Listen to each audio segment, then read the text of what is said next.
Hey, so real quickly, just want to show you, these are, I'm bringing 2 bins to the shelter. You can see those bins, and in each bin contains a variety of exposure items for the exposure pen for puppies.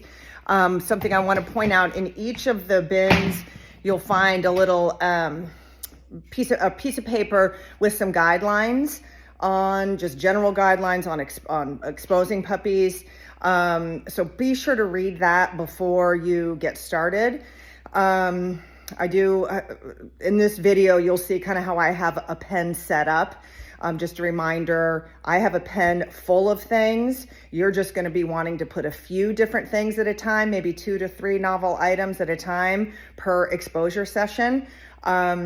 The thing to remember, super important, the most important thing, is that the point of exposure sessions are for puppies to comfortably explore novel items. So whether it's surfaces, smells, all that stuff, we want them to comfortably explore. If at any point puppy is really afraid of something and does not, sometimes they'll startle and then recover. We're looking for really quick recovery. If a puppy's really struggling with a particular item or a sound or whatever, remove that sound or remove the item. We don't want puppies to be afraid. So the idea is that they're comfortably exploring novelty. So stay tuned to this because I have a little short video about setting up the exposure pen. Hey guys, I set up a puppy exposure pen. I want to walk you through some things we can do to help the puppies in our care with exposure, also known as socialization. The reason I'm going to keep using the word exposure is because really what we're doing is trying to expose puppies to novelty, whether that's novel sounds, surfaces, visual items, silhouettes of people. That's why I have the umbrella in the back. I'll get to that in a second.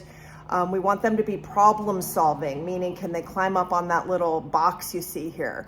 Can they get in and out of the pen? And I put towels over the entrance of everything because I don't want puppy feet to get stuck in the wires of the pens, and it gives them a little bit of traction too. So I'm going to walk through kind of some things that we have and why we have them. And it's important too. We're not going to put 72 different things in at one time.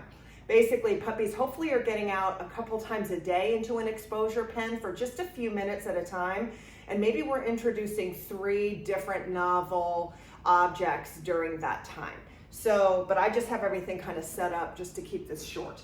I've got some soft toys in here because really young puppies need to have soft things for their little mouths. This is a toy that makes noise when it moves.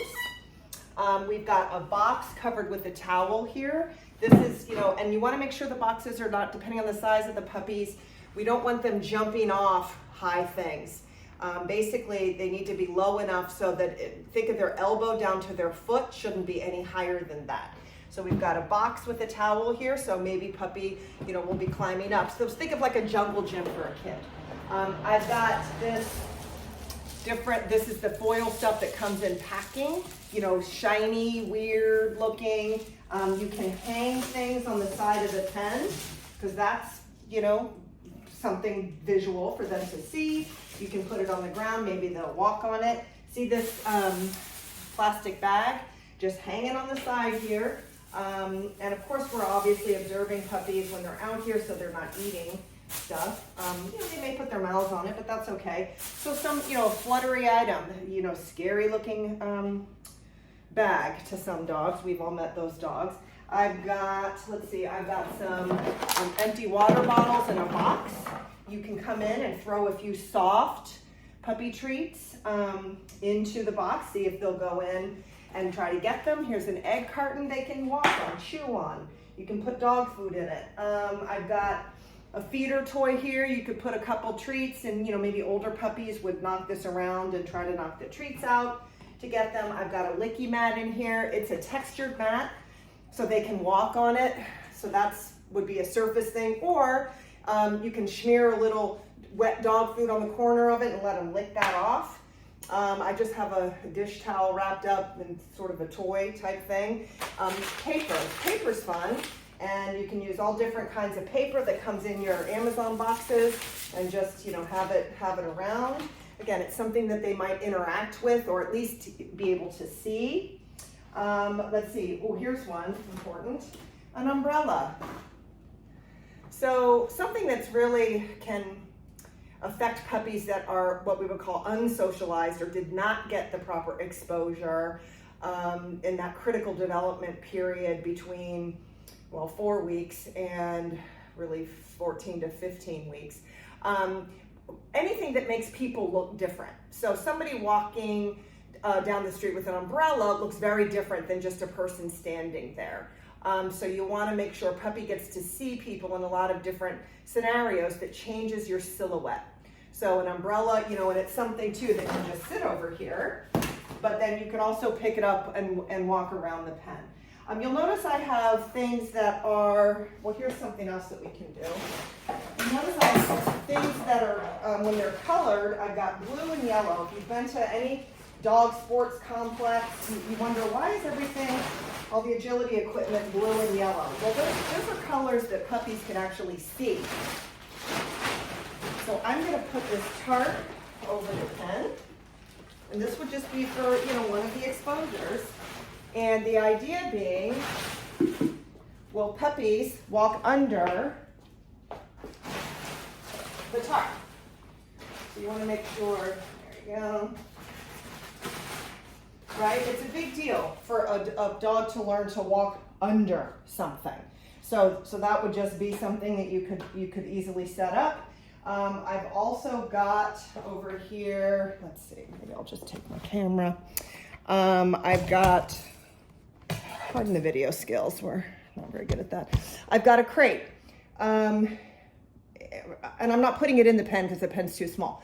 But if you've got a crate, keep the door open, put a towel over it. We'd love it if puppies could just go in and out of the crate, in and out of the crate.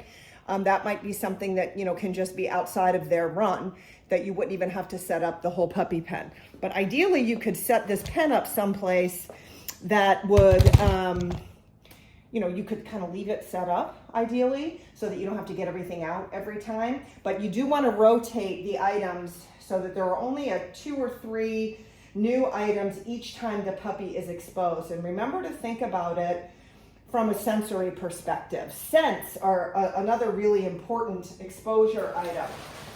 And I will put into the puppy kit a little tin, like the tins that they use in scent work for dogs, with some cotton balls in it. Maybe I'll put some like lavender or something in there. You guys can come up with, you know, find some essential oils that are calming, chamomile, lavender, and you just put a couple drops on the tin, leave the tin there. Again, it's just something different that they can smell.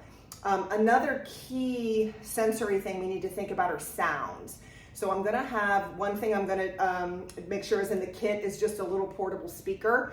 And then I will give you access to a habituation playlist. Habituation just meaning sounds that puppies are gonna run across in the real world, lawn mowers, babies crying, thunder, things like that. We want the sounds to be playing at a very low level. Put the speaker not right in the pen, obviously. Put the speaker someplace so that the sounds can be heard, but it's not like too close to the puppies. If you see any fear with any type of object, and by fear I mean puppy shuts down, puppy tries to flee. Remember, we're not forcing them to do anything. The idea here is that they, you know, we want them to get in and explore. So if you see a puppy that's having a problem with that, definitely work with, you know, just give me a holler because we want to check that out. Normal puppies are going to want to come in and clamor around and kind of check everything out. I've also got, that I'll put in the kit, bubbles. You can blow bubbles, and that's kind of a weird visual thing that puppies can look at. I've got even a couple pieces of shale, of rock. We can make some sounds with that or leave them on the ground. They can just smell them. So everything that will be in the box, I know it'll look like a box of junk, kind of is, but everything will have a purpose. And then you guys can just replenish, you know, save your Amazon stuff, save your paper towel rolls or toilet paper rolls, paper, things like that that you can use that makes crunchy sounds.